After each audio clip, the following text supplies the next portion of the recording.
The twin suns hung low on the horizon, casting long shadows across the barren landscape of Zerath Prime. Ancient battlegrounds gleamed with crystalline shards embedded in rock faces, remnants of countless conflicts that had shaped the planet's history. Oshara stood at the edge of her tribe's encampment, the weight of the sacred spear familiar in her grip as she gazed upon the familiar wasteland. She had just returned from a grueling desert campaign, her armor still bearing the marks of battle, her muscles aching with exhaustion yet refusing to yield. As bearer of the sacred spear, Oshara commanded respect among the scattered tribes that called this harsh world home.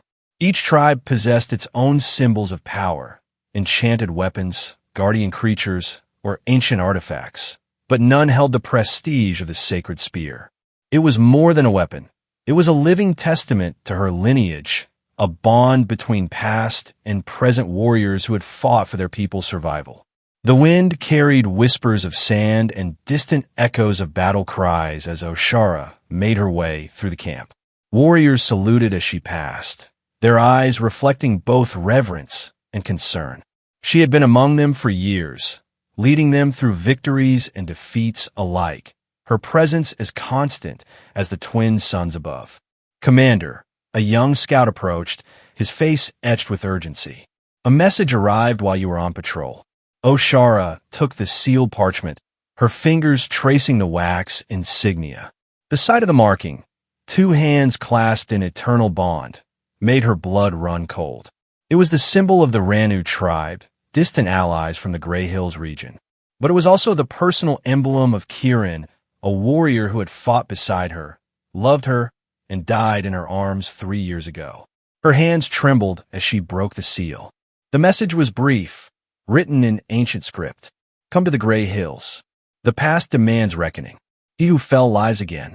Memory flooded back unbidden. Kirin's final moments, his blood warm on her hands, his eyes losing focus as life slipped away. She had performed the burial rites herself, committing his body to the sacred flames as tradition demanded. The ceremony had been witnessed by dozens of warriors from both tribes. There could be no mistake. "I buried you," she whispered to the empty air. "With my own hands, I buried you." Yet the seal was authentic, the handwriting familiar. Either someone had mastered an extraordinary deception, or something far more disturbing was at play. That night, Oshara prepared for departure. She packed light, water rations, navigation crystals, and the sacred spear. Her second in command, Marcus, watched with growing concern. "You're walking into a trap," he said plainly. "The Ranu have been unstable since Lord Varys took power. This has his machinations written all over it." "Perhaps," Oshara acknowledged.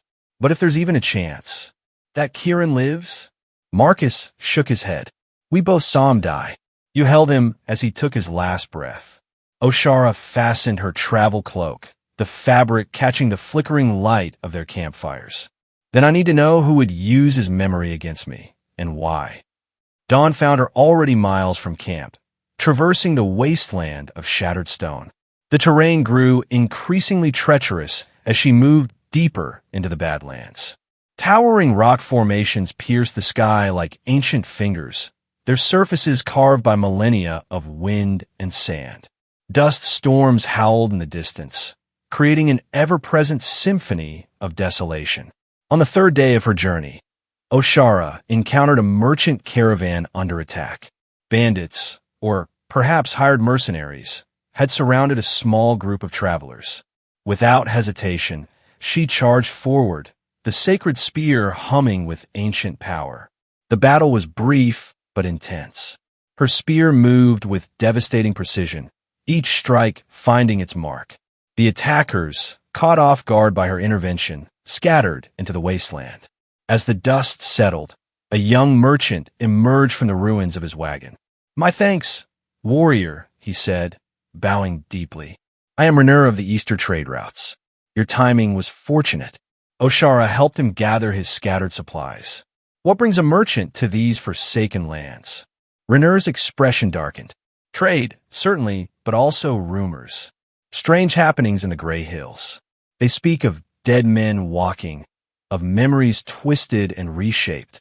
He paused, studying her reaction. Some say the Ranu have made pacts with forbidden powers. That night, they shared a campfire beneath the endless stars. Oshara found herself drawn into memories she had tried to bury alongside Kirin. She recalled their last battle together, fighting side by side against overwhelming odds. The moment when an enemy blade found its mark, piercing Kirin's armor. His collapse into her arms, his whispered words of love and regret. "You loved him," Rainier observed quietly, watching. The emotions play across her face. "Yes," she admitted, "and I failed him. I couldn't save him. Yet now you go to find him again." Oshara stared into the flames. "I go to find the truth. Whether that leads to him or to those who would use his memory as a weapon, I cannot say." The following morning brought new dangers. As they approached a narrow canyon pass, Oshara sensed movement among the rocks. Her instincts proved correct. A group of well-armed fighters emerged, bearing the insignia of the Shade Legion, notorious mercenaries who served the highest bidder. The ambush was well planned, but Oshara's combat prowess proved superior. The sacred spear sang through the air, its crystalline blade leaving trails of light as she fought. Rainier, though not a warrior, provided support where he could, using his knowledge of the terrain to their advantage. When the battle ended, Oshara discovered something troubling among the fallen attackers. One carried a medallion bearing the Ranu tribal seal, identical to the one on her mysterious message. The implications were clear. Someone in the Grey Hills had anticipated her journey and sought to prevent her arrival. "We should turn back," Rainier suggested, examining the medallion. "This conspiracy runs deeper than we know." Oshara shook her head. "That's precisely why we must continue. Someone fears what I might discover." As they entered Ranu territory, the landscape transformed. The endless desert gave way to rocky hills shrouded in perpetual mist. Ancient temples and abandoned fortifications dotted the terrain, silent witnesses to the Ranu's former glory. Once a powerful tribe, they had fallen into decline following internal conflicts and political upheaval. The Grey Hills settlement appeared suddenly through the mist, a collection of stone buildings clustered around a central temple complex. Guards watched their approach with suspicious eyes, but made no move to stop them. It was as if they had been expected. "Stay alert," Oshara whispered to Rainier. "Something is very wrong here." They were escorted to the main temple, a massive structure of dark stone adorned with intricate carvings. Inside, torchlight flickered off polished surfaces, creating dancing shadows that seemed almost alive. The air felt heavy with anticipation. "Welcome, bearer of the sacred spear," a voice echoed from the shadows. "We have awaited your arrival." Lord Varys emerged from the darkness, his elaborate robes marking him as the Ranu's current leader. Behind him stood a figure draped in ceremonial garments, face hidden beneath a hood. "You summoned me with lies and deception," Oshara stated coldly, using the seal of a dead man. Varys smiled, a gesture devoid of warmth. "Dead? Perhaps you should see for yourself." The hooded figure stepped forward, reaching up to pull back the concealing fabric. Oshara's breath caught in her throat. The face revealed was unmistakable. Kirin, exactly as she remembered him, bearing no sign of the wounds that had claimed his life. "Oshara," he spoke, his voice carrying the same gentle timbre she had loved. "It has been too long." The sacred spear slipped from her nerveless fingers, clattering against the stone floor. "No," she whispered. "This cannot be. I held you as you died. I performed the rites myself." Kirin moved closer, his eyes meeting hers with unsettling intensity.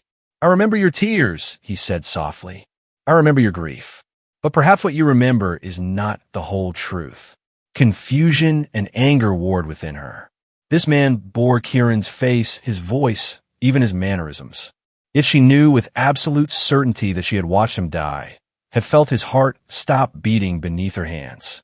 "What sorcery is this?" she demanded, turning to Varys. "What have you done?" The Ranu leader's smile widened. "The Voroth Trading Collective possesses remarkable abilities, my dear. The manipulation of memory, the reconstruction of consciousness. all possible with the right resources and motivation. Oshara's mind raced. The Voroth were notorious throughout the star systems for their trading in forbidden technologies, including neural manipulation and memory extraction. If they were involved, you've created a copy, she realized with horror, using stolen memories. Not a copy, Kieran interjected. I am myself, whole and complete. It is your memories that have been altered, Oshara.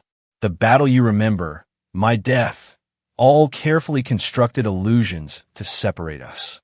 The revelation struck her like a physical blow. Could it be true? Had her grief been manufactured, her mourning based on lies? Why? She asked, her voice barely audible. Why would anyone go to such lengths? Varys stepped forward, his expression triumphant. Because you and Kieran together represent a threat to the established order. Your combined influence among the tribes, your military prowess, it needed to be neutralized. But now, with Kieran under our guidance, we can reshape the balance of power across Zerath Prime. The truth crashed over her like a wave. They hadn't just manipulated memories. They had orchestrated an elaborate scheme to divide two of the most powerful warriors in the tribal alliance, turning strength into weakness through manufactured tragedy. And if I refuse to accept this? Oshara challenged. Then you become expendable, Varys replied simply. Hidden guards emerged from the shadows, weapons drawn. Kieran remained motionless, his expression unreadable. Oshara reached for the sacred spear, but found herself surrounded. Take her to the holding chambers, Varys commanded. The ritual will proceed as planned. As guards seized her arms, Oshara caught Kieran's eye. For a moment, she saw something flicker there, doubt perhaps, or recognition. Then the moment passed, and she was dragged away into the depths of the temple. The holding chamber was a stark cell carved from living rock, its only furnishing a stone bench. Oshara paced the confined space, her mind working furiously to process everything she had learned. The sacred spear had been taken from her, leaving her feeling strangely vulnerable. Hours passed in solitude before the door opened again. To her surprise, it was Kieran who entered alone. They allow you to visit their prisoner? She asked bitterly. Kieran closed the door behind him. I convinced them I could persuade you to cooperate. He paused, studying her face. There are fragments in my mind, moments that don't align with what I've been told. Hope flared within her. What do you remember? Flashes, combat, pain, your face above me, tears falling like rain. He shook his head in frustration. But they tell me these are implanted memories, designed to confuse me. Oshara approached him cautiously. What if they're the ones lying? What if your true memories are trying to break through? Kieran's expression was tormented. How can I know what's real? Everything feels genuine. My memories of surviving the battle, of being rescued by Rana healers, of recovering in secret while plans were made. Then let me ask you this, Oshara said softly. What was the last thing you said to me before you died? He hesitated, confusion evident on his face. I don't know. Should I? If your memories are complete and unaltered, you should remember every detail of that battle. Kieran's brow furrowed in concentration. There are gaps, he admitted finally. Spaces where memories should be, but aren't. Before Oshara could respond, alarms echoed through the temple. The door burst open, revealing Rhaenyra, bloodied but determined. The ritual begins soon, he gasped. They plan to use you both in some kind of ceremony. We need to move now. Oshara looked to Kieran. Will you trust me? For a long moment, he remained silent. Then, slowly he nodded. My heart remembers you, even if my mind is uncertain. Together, they fought their way through the temple corridors. Kieran's combat skills remained formidable, his movements complementing Oshara's as if they had never been apart. Guards fell before them, unprepared for unified resistance. They reached the central ritual chamber just as Varys began the ceremony. The sacred spear stood at the center of an intricate pattern carved into the floor, surrounded by Voroth technology, neural interfaces, and memory extraction devices. You're too late, Varys declared as they entered. The process has already begun. Indeed, the air crackled with energy as ancient powers merged with forbidden technology. Oshara realized the true scope of their plan. Not just to control Kirin, but to use the sacred spear as a conduit for mass memory manipulation across the tribes. Kirin, she called out as they fought through the defenders. Remember who you are. Remember us. Something in her voice seemed to reach him. As they battled side by side, fragments of memory began surfacing. Not the sanitized versions implanted by the Voroth, but raw, emotional recollections of their time together. The turning point came when Oshara spoke his true name. Not the public designation known to all, but the secret name shared only between them in moments of deepest intimacy. The effect was immediate and profound. Kirin staggered as if struck, his eyes widening with recognition. Oshara, he breathed, truly seeing her for the first time. I remember everything. The false memories shattered like glass, revealing the truth beneath. He had indeed died in that battle, but the Voroth had retrieved his body before the funeral rites, using their technology to revive and reprogram him.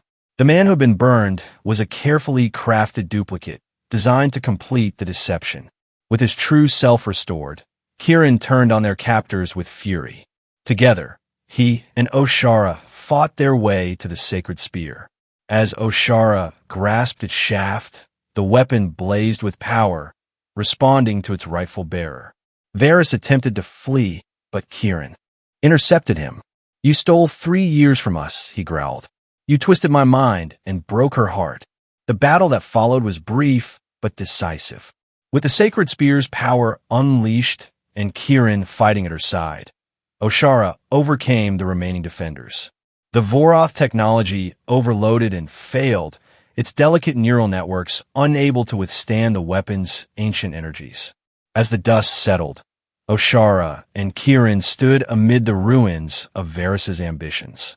The surviving Ranu warriors, witnessing the truth of their leader's deception, laid down their weapons. What now? Kirin asked, his hand finding hers. Oshara looked at the sacred spear, feeling its weight differently than before. Now we choose our own path, she decided. With deliberate motion, she drove the spear into the stone floor of the temple. Let's stand here as a reminder of truth reclaimed and bonds that cannot be broken. They left the gray hills together as dawn broke over the horizon. Behind them, the sacred spear remained embedded in stone, its crystalline blade catching the first rays of sunlight.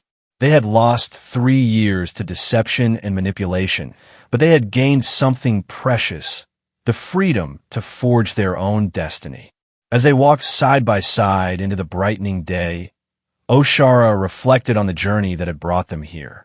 She had come seeking answers about a ghost from her past, only to discover that the greatest deception was not death itself, but the theft of truth and memory. You really thought I was dead, Kirin said softly as they traveled. I held you as you died, she replied. I felt your heart stop, and yet here I am. He squeezed her hand.